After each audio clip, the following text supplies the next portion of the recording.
Ini adalah pria terakhir di dunia, semua pria lain mati karena suatu alasan. Hidup di dunia dengan hanya wanita, memikirkannya lagi dan lagi masih menganggapnya menyedihkan, karena Anda tahu, dia tidak punya teman laki-laki, satu-satunya teman adalah monyet, ketika dia bebas, dia akan mengajak monyet jalan-jalan dan melakukan trik sulap untuk monyet menonton. Karena dia keluar hari ini tanpa melihat ramalan bintangnya, satu-satunya temannya hampir tertabrak pesawat, jadi masalah terjadi, mengapa dia satu-satunya yang tinggal di kota besar ini? Kemana perginya semua wanita lain? Tapi mengapa laki-laki lain mati? Cerita dimulai 3 minggu yang lalu, aktor utama bernama Brown adalah seorang pesulap dengan keterampilan 3 sen, pertunjukan sulapnya tidak dapat menipu seorang anak, dapatkah Anda bayangkan betapa miskinnya dia, $100 juga dipinjam dari saudara perempuannya, tujuannya meminjam uang adalah untuk melamar pacarnya. Benar saja, pacarnya langsung menolak lamaran Brown, tetapi bukan karena dia miskin, tetapi karena pandangan mereka tidak cocok satu sama lain dan Beth tidak punya niat untuk tinggal bersama Brown sama sekali. Brown sangat marah, keduanya bertengkar sengit, akhirnya mengakhiri pertemuan dengan inhibisi. Brown marah meninju dinding, ini adalah satu-satunya cara baginya untuk melampiaskan kemarahannya dalam hidup. Melihat satu Brown gagal seperti itu, Anda benar-benar tidak percaya bahwa dia berasal dari keluarga yang sangat kaya. Ibu Brown, Jennifer adalah seorang anggota Kongres, dia adalah seseorang yang bahkan Presiden Amerika Serikat tidak berani membuatnya marah. Di sini dia menyeret suaminya yang sudah lama tidak bertemu keluar untuk berbicara, sang suami telah melakukan kesalahan sebelumnya. Dia bermaksud memaafkan dan mengizinkan suaminya kembali ke keluarga, tetapi tiba-tiba sang suami berkata, dia salah dan ingin menceraikan istrinya. Jennifer berdiri tercengang, tampaknya keluarga Brown tidak terlalu bahagia, termasuk putri mereka Jennifer, Hero.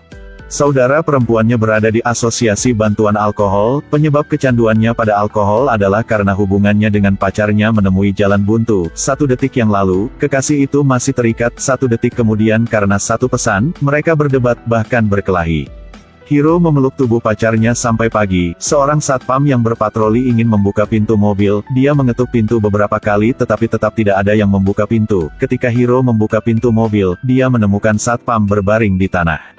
Fenomena fatal ini hanya muncul pada hewan, agen di negara bagian Oklahoma baru saja meledakkan pangkalan teroris tetapi kemudian di pinggir jalan dia melihat seekor kijang yang kehilangan terlalu banyak darah dan mati. Tapi dia tidak berpikir terlalu banyak dan segera pergi, karena dia dikirim ke Washington untuk melindungi presiden. Pada saat yang sama, di rumah presiden, putrinya mendengar teriakan bernada tinggi putranya, melirik ke sana, ternyata tikus dengan kondisi kematian yang sama seperti kijang. Kali ini presiden berada di lapangan tembak dan ingin asistennya wanita mencoba menembak, dia adalah pria, maskulin, dia memberikan pistol kepada asisten wanita. Pada akhirnya asisten wanita hanya bisa tunduk, presiden tidak tahu, kali ini adalah yang terakhir kali menembakkan senjatanya.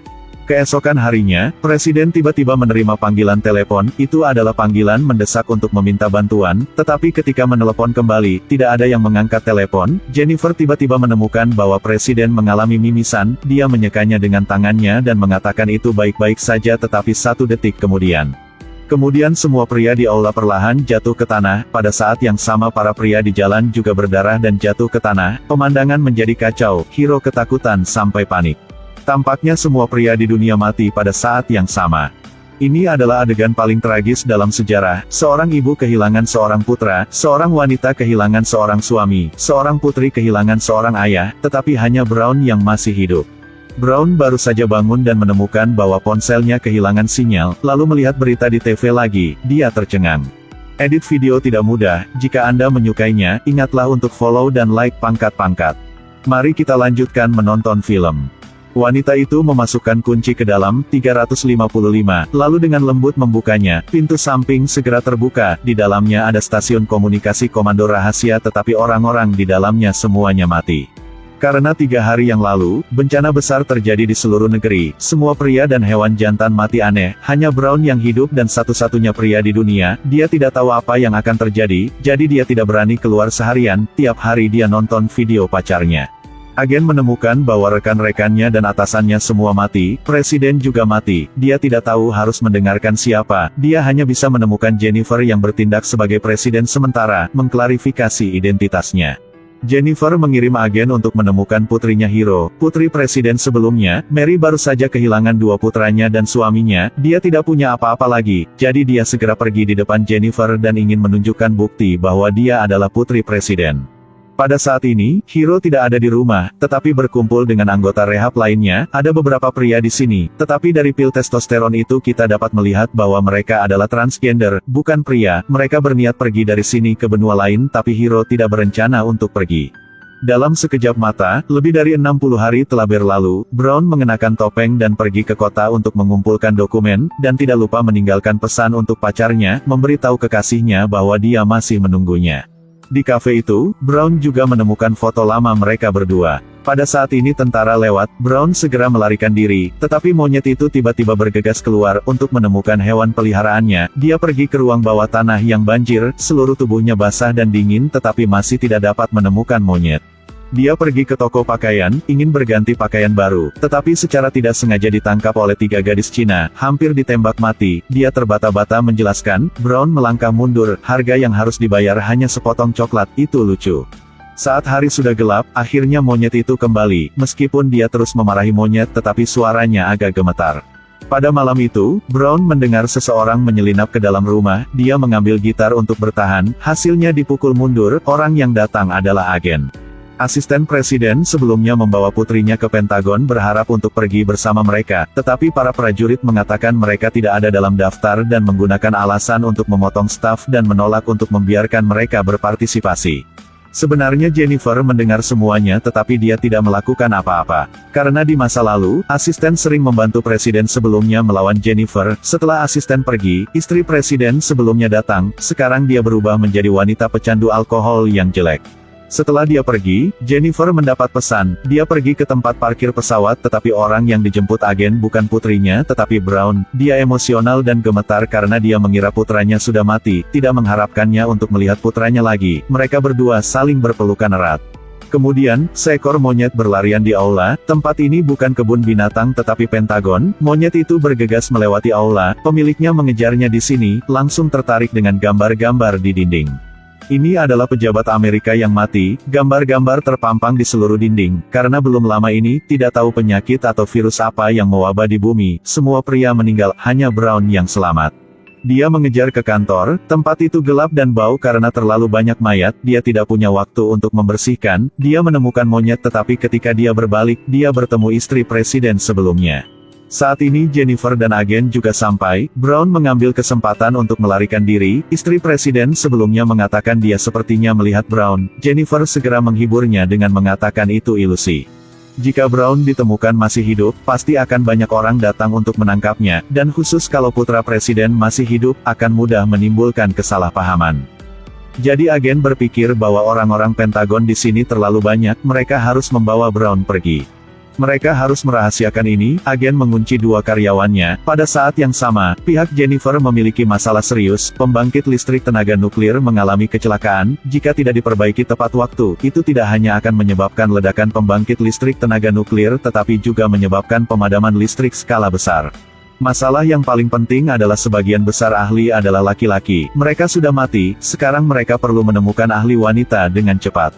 Pada saat ini, putri presiden sebelumnya datang ingin melakukan sesuatu tetapi ditolak dengan dingin oleh Jennifer, tetapi Mary tidak berhenti, mulai berencana untuk merebut posisi keluarganya. Untuk mencapai tujuan, dia tidak mengambil tindakan secara langsung, tapi dengan sengaja menimbulkan konflik internal.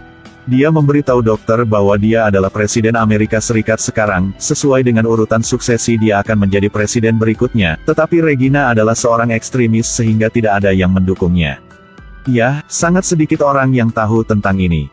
Namun, Mary mengetahui tentang Regina melalui mulut seorang karyawan wanita yang banyak bicara. Dia membawa sekelompok orang untuk mengancam Jennifer. Menghadapi situasi yang semakin rumit, Jennifer masih harus memutuskan untuk membawa Brown pergi. Setelah mereka mencari dengan susah payah, manajemen akhirnya menemukan seorang ahli energi nuklir tetapi setelah panggilan telepon, ahli tersebut menolak untuk menerima pekerjaan itu karena terlalu sedih. Pada akhirnya, Jennifer menyentuh hati ahli, dia setuju untuk berpartisipasi dalam pekerjaan perbaikan. Sepertinya mereka telah memecahkan masalah mereka saat ini, yang membuat semua orang sangat senang. Pada saat yang sama, Brown berhasil naik ke pesawat baru lepas landas, dua pesawat yang dikendalikan oleh dua karyawan sebelumnya di depan tiba-tiba terbakar, lalu jatuh langsung ke tanah, meledak. Melihat ekspresi tenang agen, Brown sepertinya telah menebak sesuatu. Gadis yang sedang mencuci pakaian di tepi danau tiba-tiba menemukan seekor kelinci. Dia belum makan daging selama 3 bulan, kemudian agen mengeluarkan pistol untuk bersiap menembak. Tiba-tiba dia mendengar seseorang mendekati tendanya dan mencari-cari barang di dalamnya. Agen menyentuh pistol di belakang, berjalan ke arah mereka selangkah demi selangkah, bermaksud untuk mengundang mereka pergi dengan ramah, tetapi dua wanita di depan mereka adalah komando berpangkat tinggi yang ingin mencuri barang-barangnya. Brown dan agen membawa semua besi ke pasar untuk ditukar. Mereka percaya generator itu bisa ditukar dengan sepeda motor. Karena semua laki-laki di bumi mati, di luar adalah tempat serangkaian kecelakaan, jadi sepeda motor telah menjadi komoditas yang sangat panas. Saat itu agen sedang melakukan transaksi, Brown sepertinya melihat siluet pacarnya Beth, dia mengejarnya, tiba-tiba dia tersesat di ruang bawah tanah, ditemukan dan dikepung oleh polisi. Brown takut polisi akan mengetahui bahwa dia laki-laki, jadi dia berpura-pura bisu dan tidak berani mengeluarkan suara. Mereka semua tercengang, bukankah mereka mengatakan bahwa semua pria sudah mati, mereka sendiri belum melihat seorang pria selama berbulan-bulan. Ironisnya, mereka lebih tertarik pada monyet yang dikurung Brown. Tepat ketika mereka hendak membawa monyet itu pergi, agen berlari, dia menjatuhkan mereka satu persatu dan menyelamatkan Brown. Mereka berdua lari ke pasar, naik motor yang baru dibeli, tapi beberapa kali mereka bersepeda dan motor tetap tidak mau jalan.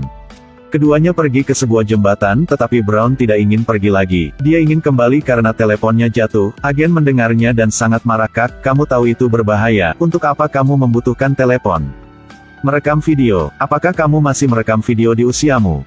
Sebenarnya Brown ingin melihat video pacarnya, dia adalah pria terakhir di bumi yang sangat setia, tidak yakin apakah itu berkah atau kutukan.